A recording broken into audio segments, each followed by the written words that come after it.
ગુજરાતમાં વિધાનસભાનું સત્ર ચાલી રહ્યું છે અને સત્રના બીજા દિવસે આમ આદમી પાર્ટીના 4 ધારાસભ્યો વિરોધ કરવા ઉભા થાય છે અને વિધાનસભાના અધ્યક્ષ છે તેની ફજેતી કરી નાખે છે અને સાથે જ કહે છે કે કોંગ્રેસ પાસેથી તમારે વિરોધ કેમ કરવો તે શીખવાની જરૂર છે। સોશિયલ મીડિયામાં સસ્તી પ્રસિદ્ધિ માટે તમે ગમે તે ન કરી શકો। નમસ્કાર, ગુજરાત BS9 TV ન્યૂઝમાં આપની સાથે હું ભગવતી વિશાવડિયા। ગુજરાત વિધાનસભાનું સત્ર ચાલી રહ્યું છે। આજે બીજો દિવસ હતો। આમ આદમી પાર્ટી દ્વારા કહેવામાં આવી રહ્યું છે કે જે વિધાનસભાનું આખું સત્ર છે તેને લાઈવ કરવામાં આવે। આ સત્ર દરમિયાન ગોપાલ ઇટાલિયા, ચૈતર વસાવા સહિતના ધારાસભ્યો આમ આદમી પાર્ટીના છે તે પ્લે કાર્ડ લઈને વિરોધ કરી રહ્યા હતા કે આખું સત્ર છે તે કહેવાય છે કે લાઈવ કરવામાં આવે। પંજાબ જેવા રાજ્યોમાં કરવામાં આવે છે તો ગુજરાતમાં શા માટે નહીં? એ દરમિયાન વિધાનસભાના અધ્યક્ષ છે તેમને ક્યાંક ગુસ્સો આવ્યો અને તેમણે એમ કહ્યું કે જે પ્રમાણે ગૃહની કાર્યવાહી થવી જોઈએ તે થઈ રહી છે અને તમે વિરોધ પક્ષ છો તો તમારે કોંગ્રેસ પાસેથી શીખવું જોઈએ કે કોઈ પણ મુદ્દાને લઈને તમારે વિરોધ કઈ રીતના કરવો। તમે ગમે તે રીતે ગમે ત્યારે વિરોધ કરી રહ્યા છો, એમાં તમે સોશિયલ મીડિયામાં તમને પ્રસિદ્ધિ મળે તે માટે તમે કરો છો અને આવા કૃત્યો ન કરવા જોઈએ। સાથે જ આખી ઘટના બાદ ભાજપના જે એક નેતા છે તે ભારતીય જનતા પાર્ટીના કામોની સરાહના કરી રહ્યા હતા। તે દરમિયાન તેમને પણ કહેવામાં આવ્યું કે તમારે છે તમારા વિસ્તારમાં જે પ્રશ્નો છે તેની અહીંયા ચર્ચા કરવાની છે, કોઈ પણ પક્ષની છે તમારે વાહવાહી નથી કરવાની।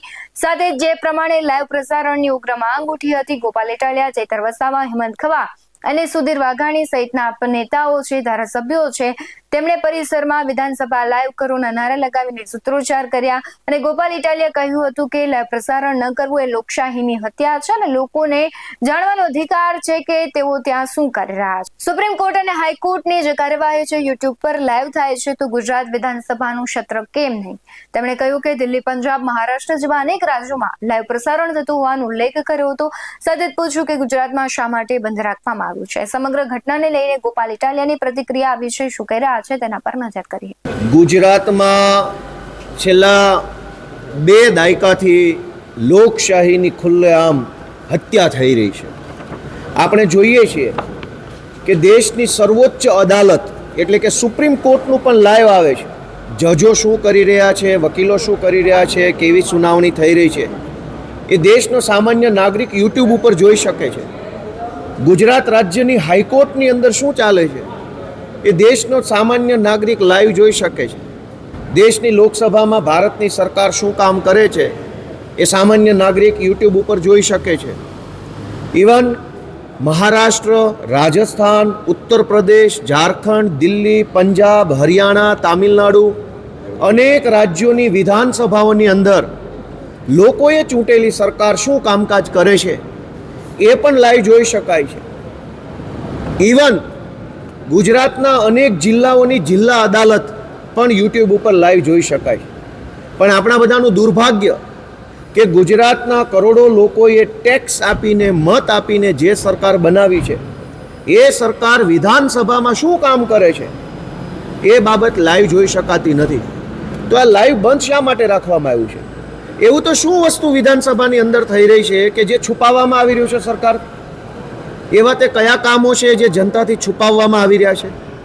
અને આખરે તો અમે બધા ધારાસભ્યો અને સરકાર લોકો વટી, લોકો દ્વારા જ બનેલા માણસો છીએ। લોકોએ મત આપ્યા ત્યારે જ તો ધારાસભ્યો છે, લોકોએ મત આપ્યા ત્યારે જ તો સરકાર બને છે। તો લોકોને પૂરેપૂરો જાણવાનો અધિકાર છે કે ગુજરાતની વિધાનસભામાં પક્ષ અને વિપક્ષ ભેગા મળીને શું કરે છે એ જાણવું જોઈએ। ખૂબ જ દુઃખ સાથે કહેવું પડે છે કે ગુજરાતની વિધાનસભાનું લાઈવ પ્રસારણ જે કરવામાં નથી આવતું એ લોકોના જાણવાના અધિકાર ઉપર તરાપ છે। કંઈક તો એવું ચાલે છે અહીંયા સરકારનું જે છુપાવવામાં આવે છે। જો લોકો વિધાનસભાને લાઈવ જુએ અને જાણે કે લોકોના મતથી ચૂંટાયેલા સરકારના મંત્રીઓ અને મુખ્યમંત્રીઓ વિધાનસભામાં કોઈ કામ કરતા નથી, માત્ર ભાષણબાજી કરે છે, આ વાત લોકો જાણી ન જાય, લોકોને ખબર ન પડી જાય, એટલા માટે થઈને કદાચ આ લાઈવ બંધ રાખવામાં આવ્યું છે। આજે આમ આદમી પાર્ટી તરફથી સ્પષ્ટ માંગણી છે કે ગુજરાતની વિધાનસભાનું લાઈવ કરવામાં આવે યુટ્યુબ ઉપર। લોકસભા અને રાજ્યસભાનું લાઈવ થાય, હાઈકોર્ટ અને સુપ્રીમ કોર્ટનું લાઈવ થાય, ડિસ્ટ્રિક્ટ કોર્ટનું લાઈવ થાય, અનેક બધી બાબતો, રાજકીય પાર્ટીઓની સભાઓ પણ હવે તો લાઈવ થવા લાગી છે. તો ગુજરાતની વિધાનસભાની કાર્યવાહી કેમ નહીં? આજે અમારા ગૃહના નેતા માનનીય ચૈતરભાઈ વસાવા, પાર્ટીના નેતા શ્રી હેમંતભાઈ ખવા, સુધીરભાઈ વાઘાણી અને અમારા સહિત અમે પૂરજોરથી આમ આદમી પાર્ટી તરફથી આ વાતનો વિરોધ કરીએ છીએ અને માંગણી કરીએ છીએ.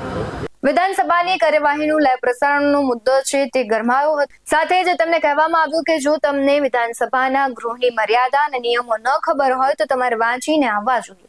એટલે હવે તમારું શું માનવું છે કે આ આખું ગૃહ છે તેની કાર્યવાહી છે તે લાઈવ થવી જોઈએ કે નહીં તે કમેન્ટમાં જરૂરથી જણાવજો. બાકી આવા જ વધુ અહેવાલો સાથે ફરી મળતા રહીશું.